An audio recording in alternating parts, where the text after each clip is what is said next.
కరీంనగర్ రాజకీయం హీట్ ఎక్కుతోంది. ఎన్నికల ముంగిట పొన్నం బండి మధ్య మాటల తూటాలు పేలుతున్నాయి. తన తల్లిని రాజకీయాల్లోకి లాగిన బండి సంజయ్కి బుద్ధి చెప్తామంటున్నారు పొన్నం. రాముడిపై అనుచిత వ్యాఖ్యలు చేసినట్టు నిరూపిస్తే సజీవ దహనానికి సిద్ధం అని సవాల్ విసిరారు మంత్రి. రాముని జన్మెక్కడని అడిగేంత మూర్ఖుడు ఉన్నాడు ఎవడన్నా?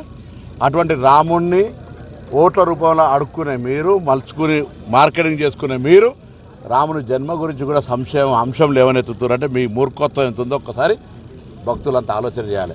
నేను ఎన్నడన్నా అనిన్నట్టుగా చూపెడితే నేను సజీవ దహనానికి కూడా నాకు నేనుగా సిద్ధం.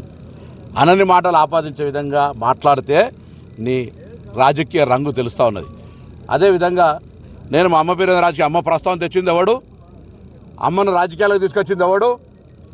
దాని తర్వాత హుస్నాబాద్ నిండు అంబేద్కర్ స్టాచ్యూ దగ్గర బతికున్న మా అమ్మను పట్టుకొని ఆత్మ ఘోషిస్తుంది విధవా, నువ్వు మళ్ళీ మా అమ్మ కాలు ముక్తా అంటున్నావు.